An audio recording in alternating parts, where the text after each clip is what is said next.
Sanand police station વિસ્તારમાં 31 માર્ચના રોજ એક ગુનો દાખલ કરવામાં આવેલો હતો.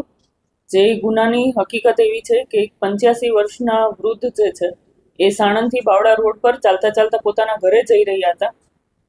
તે દરમિયાન એક ગેંગ છે જે રિક્ષામાં પેસેન્જરના સ્વાંગમાં બેસે છે અને વૃદ્ધ લોકો જે હોય છે એને ટાર્ગેટ કરીને તેને રિક્ષામાં બેસાડીને લૂંટ આચરતી હોય છે. આજે ફરિયાદી છે પોતાના ઘરે જઈ રહ્યા હતા. તે દરમિયાન આજે ગેંગના માણસો છે તે લોકોએ તેને લિફ્ટ આપીને રિક્ષામાં બેસાડ્યા અને ત્યારબાદ તેમના પહેરણમાંથી 4 જે સોનાના બટન હતા તે છરી બતાવીને તેમને ઢીકાભાટુનો માર મારીને અને આ બટનની લૂંટ કરી છે અને ત્યારબાદ તેમને ધક્કો મારીને રિક્ષામાંથી ઉતારી દીધા હતા.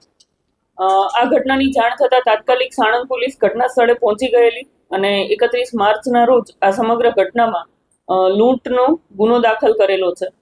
આના ગુનાને ઉકેલવા માટે સમગ્ર સાણંદ પોલીસની ટીમ જે છે તે એક્ટિવ હતી, જેમાં ટેકનિકલ સોર્સિસ, હ્યુમન રિસોર્સિસના મદદથી સાણંદ પોલીસ સ્ટેશનના કુલદીપસિંહ છે તેમને બાતમી મળેલી કે આ ગેંગના જે મુખ્ય ગેંગ લીડર છે તે પ્રકાશ ઉર્ફે જાડિયો પટણી, જે મૂળ અમદાવાદ સિટીના છે, અને તેની સાથે અન્ય 3 જેમાં દિલીપ છે, વિજય છે અને પૂનમ છે. આ 4 જણાને લઈને તે આવા ગુજરાતના અલગ અલગ જિલ્લાઓમાં ગુના આચરે છે. આ બાતમી મળતા તાત્કાલિક રિક્ષા, આ 4 આરોપી અને લૂંટમાં ગયેલ મુદ્દામાલ જે 4 બટન છે તે અને સાથે મોબાઈલ ફોન અને જે છરી તેમણે લૂંટ કરવા માટે વાપરેલ હતી તે કબજે કરવામાં આવેલ છે. આવા જ અવનવા વિડીયો જોવા માટે ફોલો કરો ઇન સેકન્ડ્સ.